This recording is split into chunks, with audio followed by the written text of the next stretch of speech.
চন্দ্ররাশির মধ্যে বায়ু রাশি হিসাবে তুমি বলতে পারো হোয়াইট খুব ভালো, ধবধবে সাদা রংটা খুব ভালো, নীল খুব ভালো, 6 এবং 8টা খুব ভালো।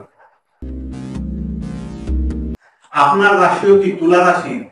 আর সেই কারণে কি মানুষ সাধারণত আপনাকে তুলার মতন হালকা ভাবে নিচ্ছে? বা আপনার কোনো বন্ধুর কি তুলা রাশি? তার ক্যারেক্টার কেমন আপনার কি জানার ইচ্ছে হচ্ছে বা জানার ইচ্ছে আছে? চলুন তাহলে আজকের ভিডিওতে এই নিয়ে আলোচনা করা যাক।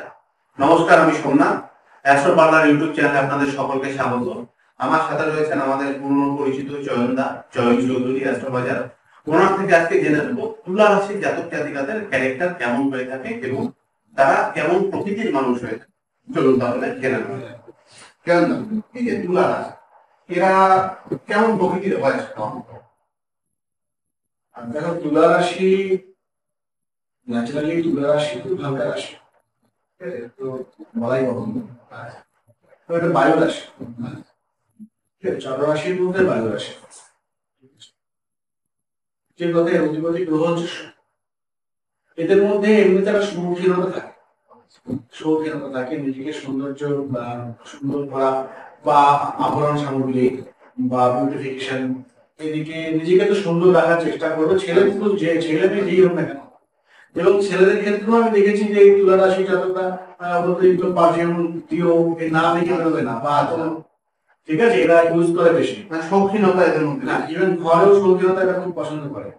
বিভিন্ন ধরনের শোপিস রাখা, হ্যাঁ, এগুলো এরা খুব পছন্দ করে। ঘরটা কালারিং হওয়া, এটা এগুলো খুব পছন্দ করে। ঠিক আছে, এদের মধ্যে এরা না খুব ব্যালেন্সড হয়। ব্যালেন্স বলতে গেলে এরা এদের প্রেম বলো, কেরিয়ার বলো, পড়াশোনা বলো, মানে সবকিছুকে এরা ব্যালেন্স রাখতে পারে। কোনো কিছু খুব একটা হাবি হয় লাইফে। অনেকে দেখে না যে প্রেম নিয়ে জীবনে একদম পড়াশোনা খারাপ করে, ও সবকিছু মোটামুটি মোটামুটি করে ঠিকঠাক ম্যানেজ করতে পারে, ব্যালেন্স করে। হ্যাঁ, এদের মধ্যে একটা অদ্ভুত জিনিস, সেটা আমি প্র্যাকটিক্যালি দেখেছি, এদের জীবনে না কোনো না কোনো সময় তন্ত্রের কোনো না কোনো কানেকশন কিন্তু আসে। মানে সে নিজে শিখবে না, তারপরে কিন্তু পড়বে। দুটোর মধ্যে জীবনে একটা, মানে আমি স্পেসিফিক বলবো না, কারণ আমি শুধু রাশি নিয়ে বলছি, তার চার্ট আমার কাছে নেই। জানা থাকলে স্পেসিফিক, তবে এইটুকুনি বলতে পারি, জীবনে কোনো না কোনো সময় এদের লাইফে তন্ত্রের কানেকশন আসে।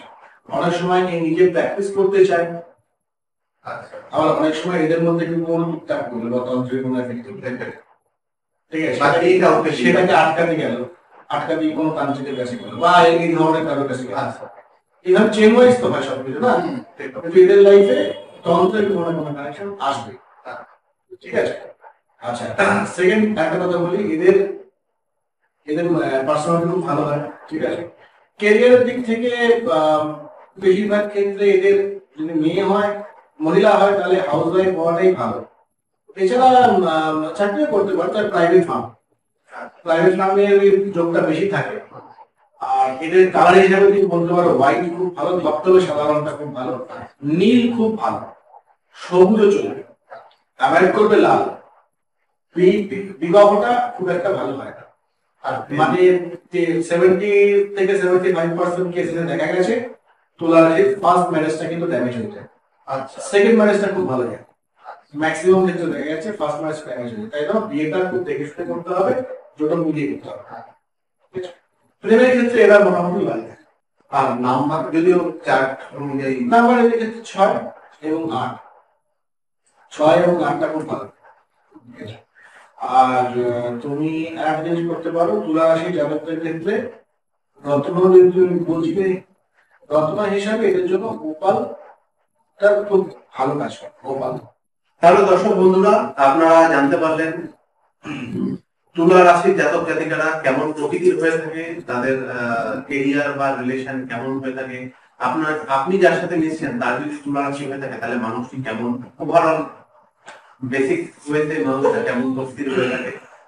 আপনার যদি এই বিষয়ে কোনো প্রশ্ন থাকে, কমেন্টে অবশ্যই জানাবেন। আপনার কোনো কাছের মানুষ বা কারো যদি তুলা রাশি হয়ে থাকে, তার সাথে ভিডিওটি শেয়ার করতে কিন্তু ভুলবেন না। আর আপনাদের যদি ভালো লেগে থাকে, ভিডিওটা লাইক করবেন, চ্যানেল সাবস্ক্রাইব করে বেল নোটিফিকেশন প্রেস করে অল নোটিফিকেশন অ্যালাউ করতে কিন্তু ভুলবেন না। দেখা হচ্ছে পরবর্তী ভিডিওতে অন্য একটা টপিক নিয়ে, অন্য একটি রাশি নিয়ে আপনাদের সাথে, আপনাদের এই চ্যানেলে। ভালো থাকবেন, নমস্কার।